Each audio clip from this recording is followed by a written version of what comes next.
북한이 대남 쓰레기 풍선을 다시 날려보냈습니다. 사흘 만에 도발을 재개한 것으로 올해 들어 25번째입니다.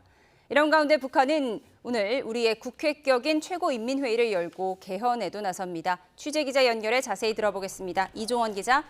네, 이종원입니다.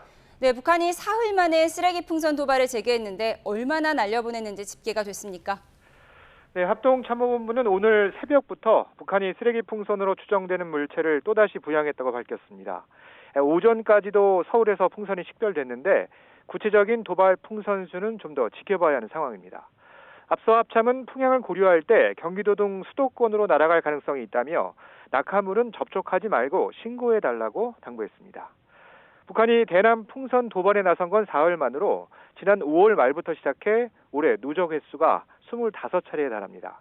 가장 최근인 지난 4일엔 새벽부터 오후까지 풍선 320여 개를 띄웠고 이 가운데 서울과 경기도 지역에서 낙하물 120여 개가 확인됐습니다. 내용물은 대부분 생활 쓰레기로 위험물질은 없었지만 서울 지역에도 꽤 많은 풍선 낙하물이 발견되면서 당시 YTN에도 제보가 잇따랐는데 그만큼 시민들의 피로감이 커지고 있습니다. 네, 북한이 오늘 최고인민회의를 열고 헌법을 개정하죠. 어떤 내용이 담길 것으로 보입니까? 네, 북한은 오늘 평양에서 최고인민회의를 소집했습니다. 우리 국회에 해당하는 기구로 이 통일 관련 조항을 삭제하고 기존에 없던 영토 조항을 신설하는 방향으로 헌법이 개정될 것으로 보입니다. 김정은 국무위원장이 지난해 말 남북 관계를 적대적 두 국가로 규정한 뒤 올해 1월 개헌도 지시했는데 9개월 만에 후속 조치가 이뤄지는 겁니다. 특히 새로운 도발의 명분으로 내세울 가능성이 큰 만큼 영토와 영해, 영공 조항을 어느 정도 구체적으로 내세울지 관심입니다.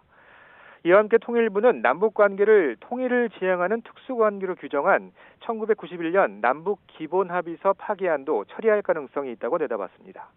지난 6월 체결된 북러조약의 비준 여부도 주목됩니다. 통상 북한은 내부 소식을 시차를 두고 공개한 만큼 개헌 등 최고인민회의 결과는 이르면 내일 관영 매체를 통해 보도할 것으로 보입니다.